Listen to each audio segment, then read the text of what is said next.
gani yaliyosababisha Rais Alassane Ouattara kuongoza kwa tofauti kubwa katika uchaguzi huu?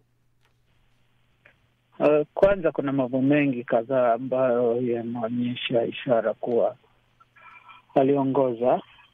Kumbuka kulikuwa na kubinya kwa upinzani kuelekea uchaguzi huu.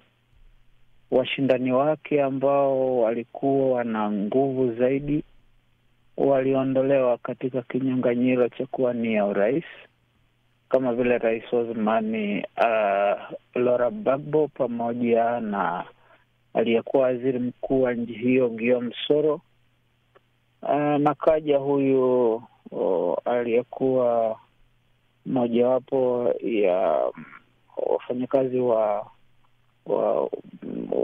shirika la fedha duniani ambaye anaishi Uswisi, Tijani, naye akaondolewa kwa kile kinachotaja kuwa alikuwa hana uraia wa Ivory Coast na na raia wa Uswisi. Ndio. Sasa Ouattara kajikuta amebaki peke na washindani ambao hawana nguvu.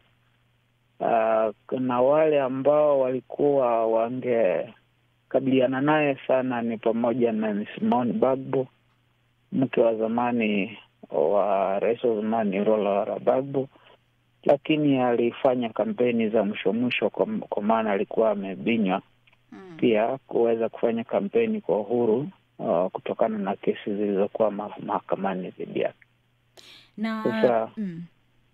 Sasa ni kama Ouattara amekuwa mshindani dhidi ya mwenyewe. Na Jean-Louis Ballon ametoa kauli gani kuhusu pengine matokeo na mchakato mzima wa uchaguzi kwa namna ambavyo umekwenda? Ameridhika nao au anazungumziaje? Kawaida uchaguzi kama huu, pamoja na wasikilizaji, huwa una wapinzani vikaragosi.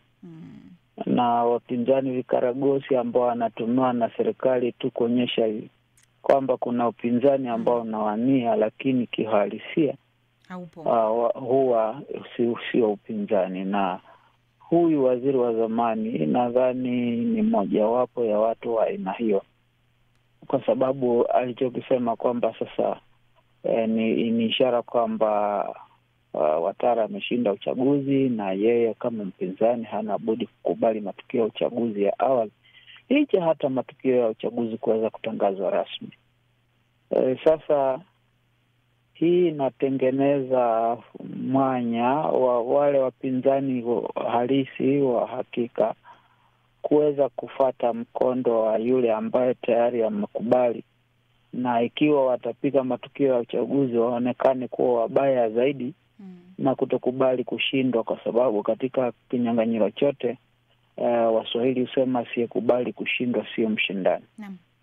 Na hilo nadhani ndio anataka kuliweka wazi kwa ajili ya kuhakikisha kwamba kwanza kuna mtazamo kwamba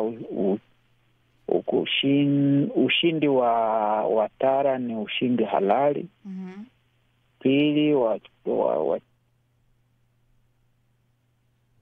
umepotea kwenye line Nixon. Nadhani hali ya mtandao si mzuri, na sasa nisome jumbe za wasikilizaji wetu ambao tayari umetutumia. Umetoka kumsikiliza hivi punde Nixon Katembo akichambua kwa kina kabisa kuhusiana na uchaguzi ambao umefanyika kule nchini Ivory Coast, ambapo waziri wa zamani wa biashara wa Ivory Coast Jean-Louis Ballon amekubali kushindwa katika uchaguzi wa urais dhidi ya rais aliyoko madarakani Alassane Ouattara, baada ya matokeo ya awali kuonyesha kwamba Ouattara anaongoza kwa tofauti kubwa katika maeneo mengi nchini humo, msikilizaji.